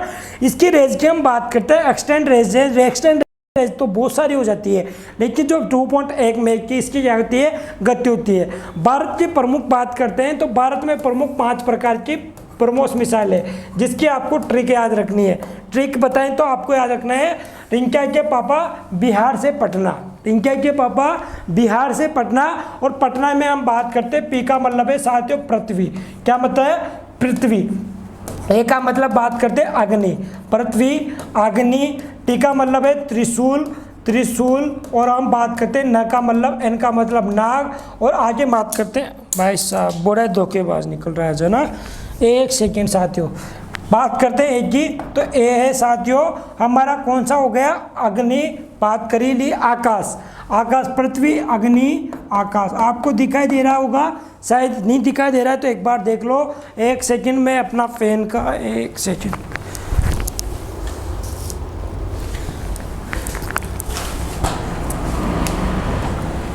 ठीक है, आगे चलते हैं, बात करते हैं, हम आगे चल देंगे। और पृथ्वी, अग्नि, त्रिशूल, नाग, आकाश, ये क्या है, एक तरह से ब्रह्मोस मिसाइल के पार्ट है जो एपीजे अब्दुल कलाम के नेतृत्व में किया गया था। एपीजे अब्दुल कलाम की क्या किया गया था, नेतृत्व में किया गया था, जिसकी हम बात करते हैं। जिन मिसाइलों का निर्माण किया गया था, पृथ्वी, अग्नि, त्रिशूल, नाग और आकाश की हमने बात कर ली है। ठीक है, आगे चले तो ये only 290 kilometre range inducted extend ये रेंज दी हुई है। सारी चीज़ें आपको ध्यान रखनी है। ठीक है, आगे चलते हैं, बात करते हैं हम नेक्स्ट की। तो मिसाइल के बारे में आप थोड़ा सा ये जानकारी ध्यान रख लो। ये निर्भय एक लंबी दूरी की मिसाइल रहेगी, जो कि एक तरह से हर मौसम में मार करने वाली मिसाइल रहेगी। सबसोनिक मिसाइल है, जिसे DRDO द्वारा स्वदेशी रूप में डिजाइन और विकसित किया गया है। मिसाइल को कई प्लेटफॉर्मों से लॉन्च किया जा सकता है। ये पारंपरिक और परमाणु हथियार ले जाने में सक्षम है। निर्भय 2 चरणों वाली मिसाइल है, एक ही उड़ान में कई लक्ष्यों को ये क्या कर सकती है, भेद कर सकती है। मिसाइल की लंबाई की बात करें 6 मीटर, चौड़ाई 0.52 मीटर। अब पंखों का फैलाव की हम बात करें 2.7 मीटर, और इसका वजन जो बात करते हैं लगभग 1500 किलोग्राम इसकी वजन है। और मारक क्षमता की हम बात करते हैं तो 1500 किलोमीटर इसकी मारक क्षमता है। मिसाइल 2 प्रकार से होती है, एक तो होती है सबसोनिक क्रूज मिसाइल होती है, एक परवलयी रूप में चलती वाली मिसाइल होती है। जो बात करते हैं, जो क्रूज मिसाइल होती है, ये ज़्यादा स्पीड से जाती है और ये बहुत ही ज़्यादा घातक होती है। DRDO की बात करते हैं तो इसका मोटो है बलस्य मूलम वैज्ञानम। क्या है, बलस्य मूलम वैज्ञानिक है। विज्ञानम है जो संस्कृत भाषा में लिखा हुआ है। Stands origin is an knowledge. 1958 में इसकी खोज हुई थी, स्थापना हुई थी। मिनिस्टर राजनाथ सिंह जो मिनिस्टर ऑफ डिफेंस की बात करते हैं, और डॉक्टर जी सतीश रेड्डी इसके क्या है, अध्यक्ष है, चेयरमैन है DRDO के। ठीक है, आगे चलते हैं, बात करते हैं रक्षा अनुसंधान ने ये चांदीपुर, बालासोर के चांदीपुर से इसका क्या किया है, मिसाइल का परीक्षण किया। ये 8वीं इसकी परीक्षण उड़ान थी, और ये पहले टेस्ट की बात करते हैं जो 12 मार्च को 2013 में हुई थी। आगे चलते हैं, बात करते हैं नेक्स्ट क्वेश्चन की। नेक्स्ट क्वेश्चन है साथियों हमारा आज का, किस IIT ने स्टार्टअप और जोखिम वित्त पोषण पर अनुसंधान केंद्र, स्टार्टअप और जोखिम वित्त पोषण पर अनुसंधान केंद्र लॉन्च किया है? तो साथियों, स्टार्टअप और जोखिम पर अनुसंधान केंद्र की हम बात करते हैं तो देखो क्या होता है कि हर आदमी चाहता है कि मैं बिजनेस करूं। आप सभी स्टूडेंट क्या चाहते हो कि मैं भी एक तरह से बिजनेस खोलना चाहता हूं। लेकिन क्या होता है साथियों, आप क्या करोगे, बिजनेस लेने के लिए आपके पास सबसे बड़ी समस्या होगी, वो होगी पैसों की। किसकी होगी, पैसों की होगी। और इसी बात में अगर आपको पैसे मिल जाते हैं तो आप क्या कर लोगे, छोटा मोटा उद्यमी बनी जाओगे। ऐसा नहीं कि उद्यम में या कामकाज के लिए आप रोजगार स्थापित नहीं कर सकते, तो आप क्या करोगे, रोजगार के लिए एक तरह से उद्यमी बन जाओगे। उद्यमी बनने के बाद भी आपको क्या होता है कि उसमें अच्छी तरीके से आप सीख नहीं पाते हो। क्या नहीं कर पाते हो, सीख नहीं पाते हो कि वो धंधा आपको कैसे करना है। इसी को लेकर IIT मद्रास ने अभी हाल में जो उद्यमी लोग हैं, जो नया स्टार्टअप करना चाहते हैं, उनके लिए प्रशिक्षण, एक तरह से ट्रेनिंग व्यवस्था जारी कर दी है। और ये ट्रेनिंग व्यवस्था किसने जारी की है, तो IIT मद्रास ने की है। मान लो आपको सरकार लोन दे रही है 10 लाख रुपए का, और 10 लाख रुपए आप आएंगे, और आने के बाद भी आप क्या करोगे साथियों, उनका क्या करोगे, अच्छी तरह से यूज नहीं कर पाओगे। इसी यूज को समझने के लिए किस प्रकार से उद्योग खोलना है, किस प्रकार उसका परीक्षण लेना है, ट्रेनिंग लेना है, और किस प्रकार से उस पैसों का खर्च करना है, इसके लिए IIT मद्रास ने एक स्कीम शुरू की है। उस स्कीम के नाम है स्टार्टअप और जोखिम वित्त पोषण पर अनुसंधान केंद्र की बात करते हैं। यह खोला है, क्या नाम है,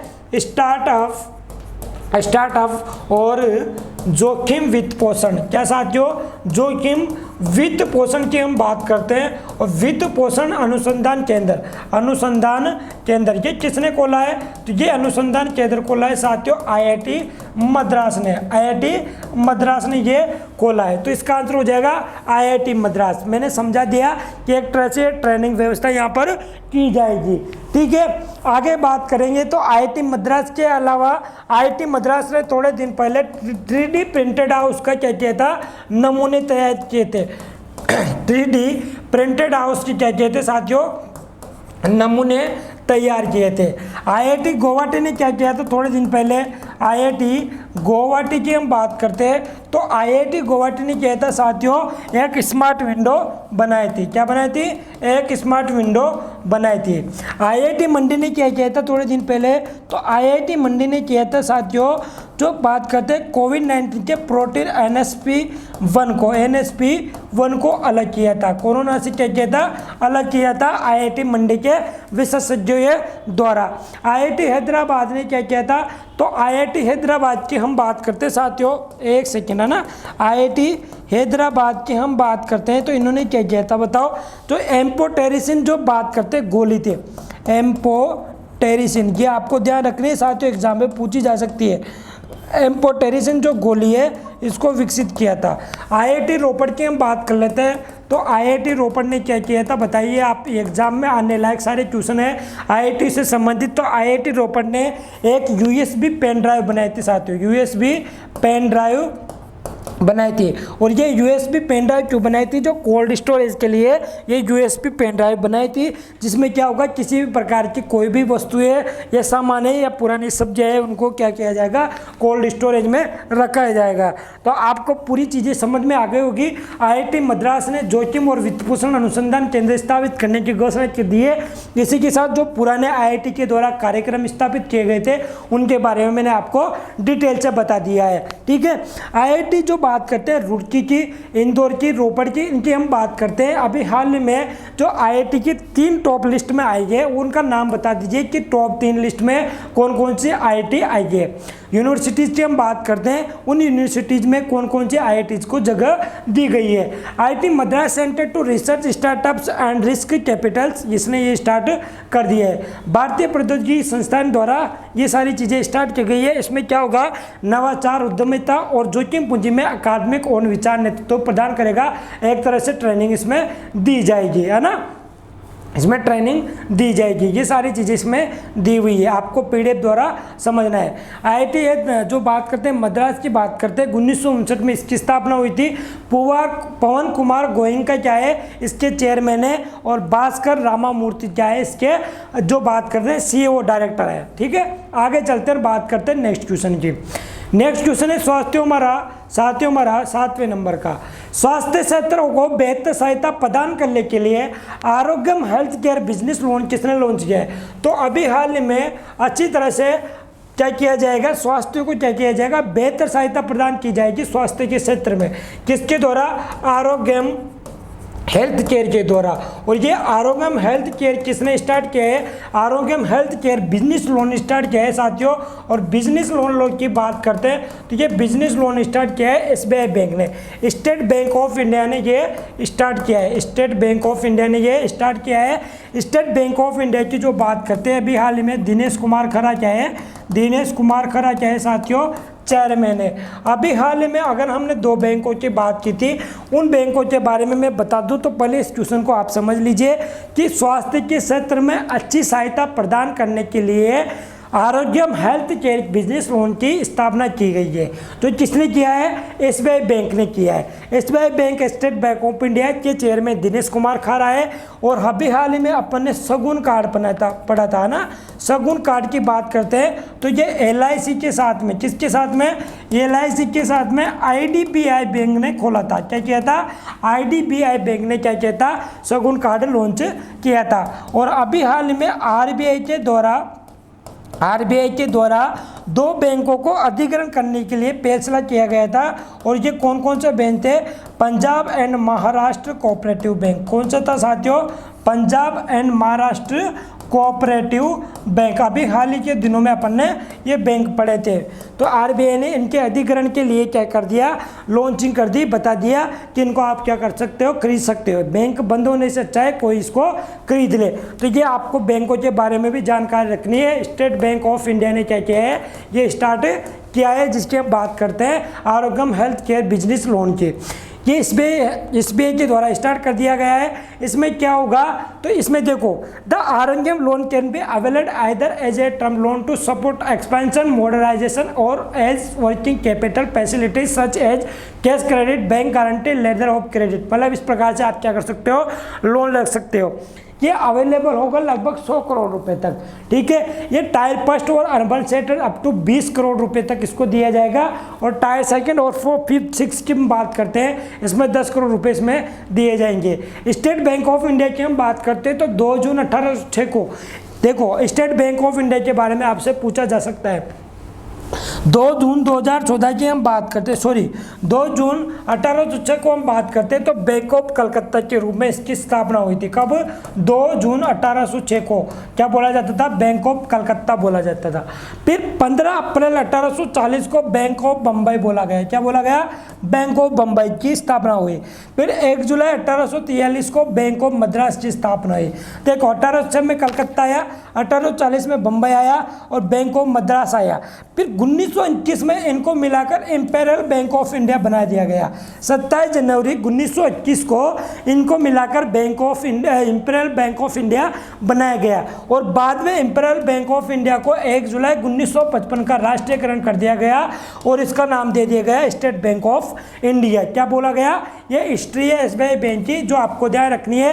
कलकत्ता, बम्बई और मद्रास बैंक बनकर इंपीरियल बैंक बना और इंपीरियल बैंक बना जो बात करते हैं 1921 में बना और 1921 के बाद में इसको क्या बोला गया? 1955 में राष्ट्रीयकरण कर दिया गया और राष्ट्रीयकरण करने के बाद में हेडक्वार्टर इसका बम्बई महाराष्ट्र में है और दिनेश कुमार खरा इसकी क्या है? चेयरमैन है।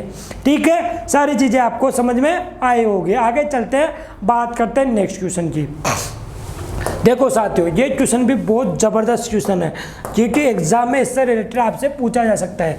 24 जून 2021 को किस राज्य के मंत्रिमंडल ने छात्र क्रेडिट कार्ड योजना, क्या है साथियों?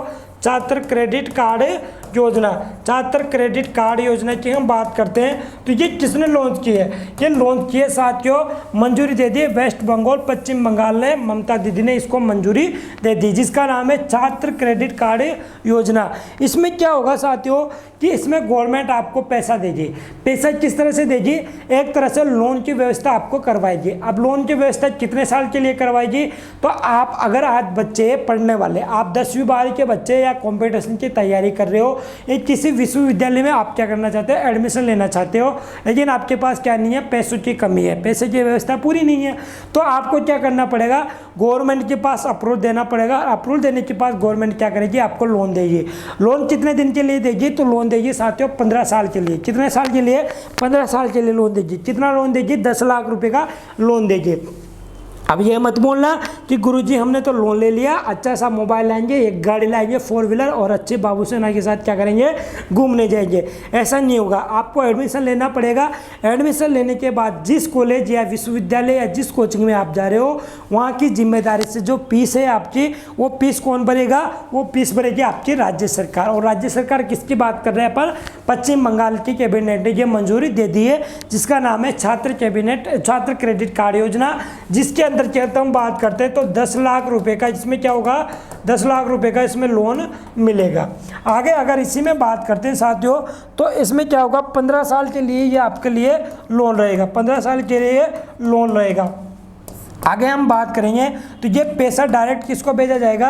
पैसा डायरेक्ट जो इसमें आप एडमिशन लोगे, उन एडमिशन जो भी संस्थान है उनमें ये पैसा ट्रांसफ़र कर दिया जाएगा राज्य सरकार के द्वारा, पश्चिम बंगाल के द्वारा। पश्चिम बंगाल की हम बात करते हैं तो थोड़े दिन पहले कैबिनेट ने किस बारे में मंजूरी दे दी थी? विधान परिषद को बनाने के लिए मंजूरी दे दी थी पश्चिम बंगाल ने। और अपने जो बात करते हैं, जो मैनिफेस्टो बनता है, चुनाव मैनिफेस्टो, इलेक्शन मैनिफेस्टो, जिस तरह से घोषणा प्रपत्र बनाया जाता है चुनाव के दौरान, उस चुनाव घोषणा के दौरान ये क्या किया गया था? ये घोषणा की क्या किया गया था? छात्रों के लिए क्रेडिट कार्ड योजना को मतलब एक तरह से बोला गया था चुनाव मैनिफेस्टो में। और इसी को कौन पूरा कर रही है? तो ये पूरा कर रही है साथियों ममता बनर्जी, पश्चिम बंगाल की सीएम है, जो तृणमूल कांग्रेस से संबंधित है। देखो आपको मैं बताता हूँ मैडम के बारे में, दीदी के बारे में। Bengal cabinet approved student credit card scheme, check launch date, student can get a soft loan up to 10 lakh rupees to pursue high studies with the help the credit card के माध्यम से क्या कर सकता है? बच्चा पढ़ाई करने आगे जा सकता है। ठीक है, कांग्रेस ने अपने तो तृणमूल कांग्रेस की पार्टी इन्होंने चुनावी घोषणा पत्र में इस योजना को शुरू करने का वादा किया था और इसको मंजूरी दे दी 24 जून 2021 को। ये सारी चीज़ें मैं बता रहा हूँ आपको पश्चिम बंगाल के बारे में। इसमें क्या बोला गया है? कोई भी व्यक्ति जिसने पश्चिम बंगाल में 10 साल बिताए हैं वही इस योजना के तहत ऋण लाभ प्राप्त कर सकता है। तो कि बात करते हैं किस किस में काम किया जाएगा? स्नातक, स्नातकोत्तर, डायरेक्टर और पोस्ट डायरेक्टर अध्ययन के लिए ये ऋण उपलब्ध कराएंगे। एक व्यक्ति जिसकी 40 वर्ष की आयु तक योजना के तहत ऋण प्राप्त करने के लिए पात्र है, जिसकी जो बात करते हैं उम्र है वो 40 साल की उम्र तक ये क्या कर सकता है, प्राप्त कर सकता है ऋण, जो कि हम बात करते हैं छात्र क्रेडिट कार्ड योजना के तहत में। ये यूज है, इसी के तहत एक योजना स्टार्ट की गई थी बिहार राज्य के द्वारा, और Bihar student credit card scheme योजना लॉन्च की गई थी, जिसमें बिहार के स्टूडेंट को क्या मिलता है साथियों, आर्थिक लाभ मिलता है हायर स्टडीज के लिए। ठीक है,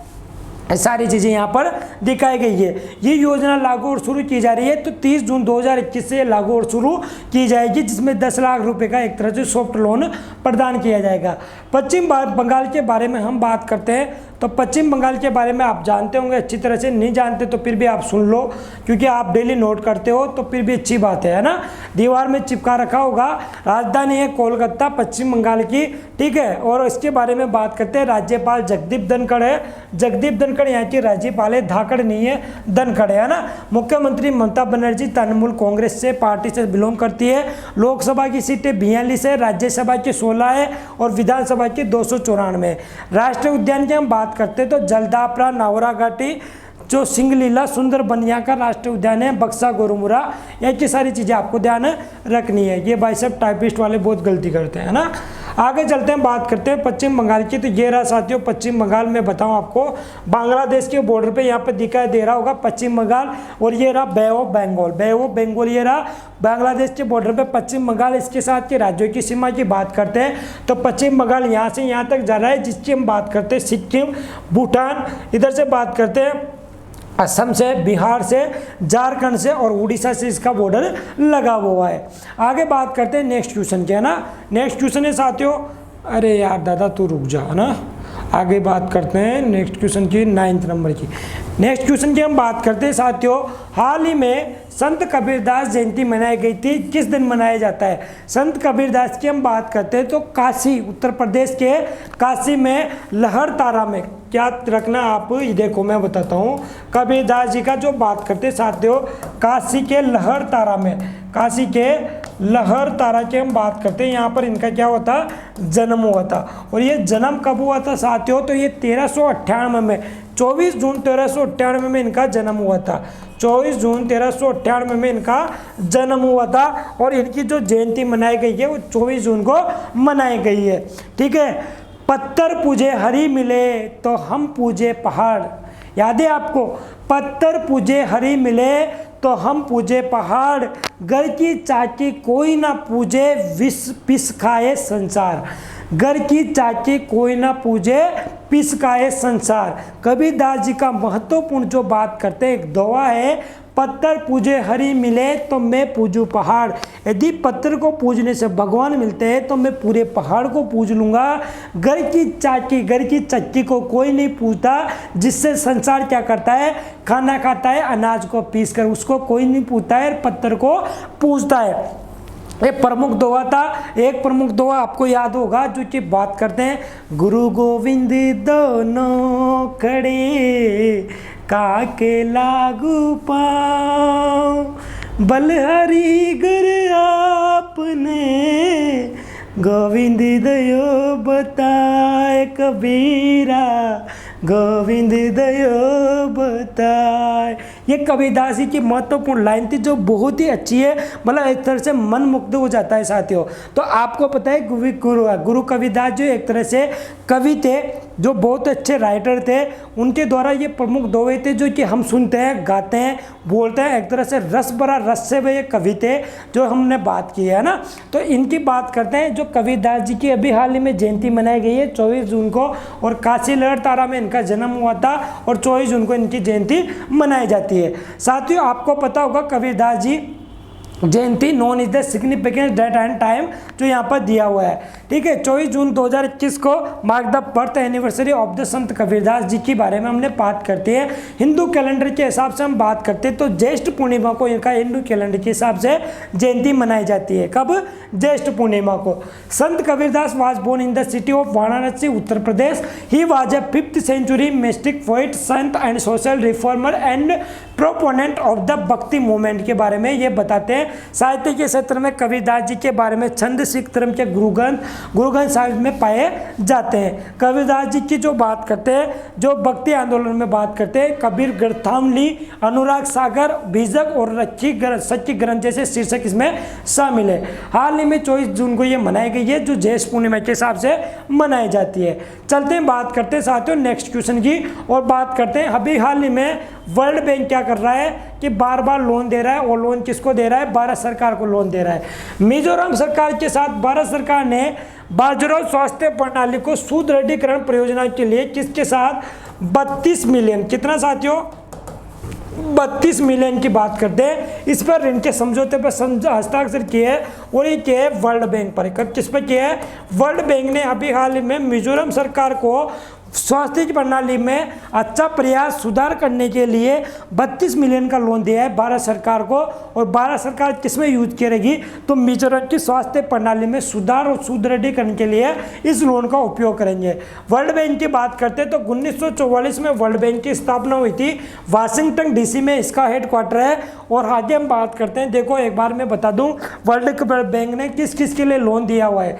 वित्त मंत्रालय फाइनेंस जो निर्मला सीतारमण जी के हाथ में है, world bank approved USD 32 million dollar की हम बात करते हैं, और ये हेल्थ सर्विस के लिए दिया जा रहा है मिजोरम में। मिजोरम ऐसा राज्य है जिसमें वहाँ की जनजातियों को बढ़ावा देने के लिए वहाँ पे बच्चे पैदा नहीं हो रहे, उन बच्चों को पैदा करने के लिए उन्होंने बोला है कि जो व्यक्ति ज़्यादा बच्चे पैदा करेगा उसे क्या किया जाएगा? पैसा दिया जाएगा इनाम के तौर पे।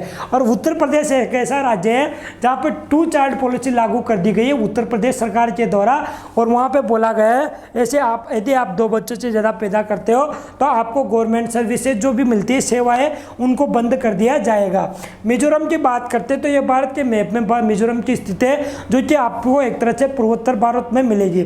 और मिजोरम की राजधानी की बात करते हैं तो आपको बोलेगा आइजोल मिजोरम की राजधानी है। ये बांग्लादेश है, और इधर से जो त्रिपुरा है, त्रिपुरा के बॉर्डर पे मिजोरम लगा हुआ है, ऊपर मणिपुर है, उधर म्यांमार है। ठीक है, आगे चलते हैं, बात करते हैं मिजोरम की। और मिजोरम के बारे में लोन दे रहे हैं, तो लोन कितना दे रहे हैं? 32 मिलियन का लोन दे रहे हैं। और इसके बारे में हम बात करते हैं कि अभी हाल ही में वर्ल्ड बैंक ने किस किस को लोन दिया है। भाई साहब वर्ल्ड बैंक तो बहुत बारी आदमी निकल दिया, मौज कर दी, और मौज इतनी कर दी कि भारत को लोन दे के भारत को एक तरह से बहुत अच्छा लोन दे रहा है वर्ल्ड बैंक। 120 मिलियन डॉलर का अभी हाल ही में लोन दिया है, और ये दिया है मेघालय इंटीग्रेटेड ट्रांसपोर्ट प्रोजेक्ट के लिए। किसने दिया है? वर्ल्ड बैंक ने दिया है। किसको दिया है? भारत सरकार को दिया है। कितने का दिया है? 120 मिलियन का दिया है। किसको दिया है? मेघालय को इंटीग्रेटेड ट्रांसपोर्ट प्रोजेक्ट के लिए ये दिया है। इसके अलावा 105 मिलियन का डॉलर का जो ये लोन दिया गया है to improve the inland water transport infrastructure of Kolkata को पानी पहुंचाने के लिए तो 105 मिलियन का लोन दिया है। ये किसने दिया है? तो ये भी किसने दिया है साथियों? वर्ल्ड बैंक ने दिया है।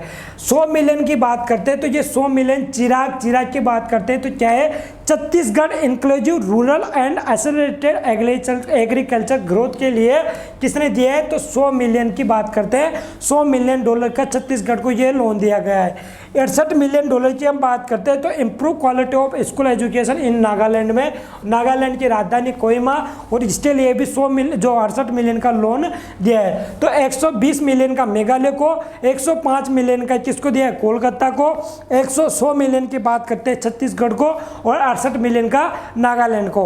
और अभी हाल ही में मेघालय को, मिजोरम को 32 मिलियन का ये लोन दिया है हेल्थ सिस्टम को इम्प्रूव करने के लिए। उम्मीद करता हूँ ये सारी चीज़ें आपको समझ में आ गई होगी। वर्ल्ड बैंक के बारे में बताऊँ तो इसका वाशिंगटन डीसी में है। जुलाई 1944 को इसकी स्थापना हुई थी। प्रेसिडेंट है डेविड मालपास इसके प्रेसिडेंट है, और अंशुला कांत इसकी क्या बनाई गई है? अंशुला कांत MD की वो है। मुख्य अर्थशास्त्री के कार्मेन रेनहार्ट है। और अभी हाल में जो विश्व सलाहकार टेक्नोलॉजिकल इसमें नियुक्त किए गए हैं वो नियुक्त किए गए हैं भारत के teachers award, globally teacher award जीतने वाले महाराष्ट्र के रणजीत सिंह देसाले को क्या किया गया है? यहाँ पर इसका सलाहकार नियुक्त किया गया है। कौन सा सलाहकार? तो टेक्नोलॉजिकल सलाहकार नियुक्त किया गया है रणजीत सिंह देसाले को, जो कि ग्लोबल टीचर का अवार्ड जीत चुके हैं। अंतर्राष्ट्रीय विधवा दिवस कब मनाया जाता है? तो दिवस के बारे में मैंने अभी हाल ही में पिछले सेशंस में आपको बात की थी। और हर साल विश्व स्तर पर विधवा महिलाओं को सुरक्षा को लेकर 23 जून को 23 जून को क्या मनाया जाता है साथियों, 23 जून को विधवा दिवस विश्व स्तर पर मनाया जाता है। विधवा महिलाओं के क्या किया जाता है, संरक्षण के लिए उनके नियमों की उल्लंघन न हो, उन्हें जो पेंशन या किसी भी प्रकार की सुविधा उपलब्ध की जा रही है उन सुविधाओं का क्या किया जाए, उनको अच्छी तरह से प्रयास उपलब्ध हो, उनके लिए वो सारी सुविधा उपलब्ध कराई जाए। तो 23 जून को ये मनाया जाता है इंटरनेशनल विडो डे। विधवा महिला वो होती है जिनका पति मर जाता है, ठीक है। इंटरनेशनल विडो डे मनाया जाता है। और इस बार की अगर थीम की बात करें तो इस बार की थीम है इनविजिबल वुमेन। इनविजिबल वुमेन क्या है, इस साल की थीम है, यह आपको ध्यान रखना है। इनविजिबल वुमेन क्या है, इस साल की थीम है, जो कि 23 जून 2010 को ये स्टार्ट किया गया था, ठीक है। इंटरनेशनल डे पे की हम बात करते हैं तो देखो 2005 से ये स्टार्ट हुआ था और 23 जून 2010 से it was officially recognised in the United Nation General Assembly ने लागू कर दिया गया था। ये आपको यहाँ पर हिंदी में भी सब कुछ दिया हुआ है और ये सारी चीज़ें आपको ध्यान रखनी है। इट्स एंड वंडरफुल एक सेकेंड है ना, इट्स एंड वंडरफुल लाइफ नामक एक नई पुस्तक किसने लिखी है, तो ये लिखी है साथियों रस्किन बॉन्ड ने। रस्किन बॉन्ड की ये पुस्तक का नाम कभी कभी एग्जाम में पूछ लिया जाता है बैंक रेलवे एसएससी वाले बच्चों से। It's and a wonderful Life नामक एक नई पुस्तक है और ये किसने लिखी है साथियों, तो ये पुस्तक लिखी है रस्किन बॉन्ड ने। किसने लिखी है, रस्किन बॉन्ड ने इस पुस्तक को लिखा है जिसका नाम है it's and a wonderful Life नामक पुस्तक, ठीक है। Ruskin bonds book title it's a wonderful life, इस तरह से ये पुस्तक लिखी गई है। भारतीय ब्रिटिश लेखक रस्किन बॉन्ड ने लिखा है Hearts and a Wonderful Life नामक नई किताब प्रकाशित हुई है। ये पुस्तक एक बोधगम्य उत्थान गहराई चलती हुई गैर काल्पनिक तरीके से लिखी हुई है। ये पद्मश्री और पद्म भूषण से प्राप्त करता है। उनका पहला उपन्यास सतकमरा था, है ना। आगे ध्यान रखते हैं और बात करते हैं इन क्वेश्चंस का आप एग्जाम में क्या करना, सॉरी एक तरह से इनका कमेंट बॉक्स में जवाब देने की कोशिश करना। ये आपके सामने पूरे क्वेश्चन है। लगभग आज की क्वेश्चंस की हम बात करते हैं तो इसमें लगभग 15 क्वेश्चंस थे, है ना। एक सेकेंड में बात करता हूँ, एक सेकेंड लगभग इसमें आज 15 क्वेश्चन थे। आपने 12 क्वेश्चन कंप्लीट हो पाए हैं। आपको पीडीएफ उपलब्ध हो जाएगी। सारे क्वेश्चन आपको क्या करना है, नोट कर लेना है और साथियों इस सेशन को शेयर कर देना है। जहाँ पर आप शेयर नहीं कर पाए सेशन को जल्दी से जल्दी शेयर कर देना। और उम्मीद करता हूँ सारी चीज़ें आपको आज के सेशन में अच्छी तरह से समझ में आई होगी, ठीक है साथियों।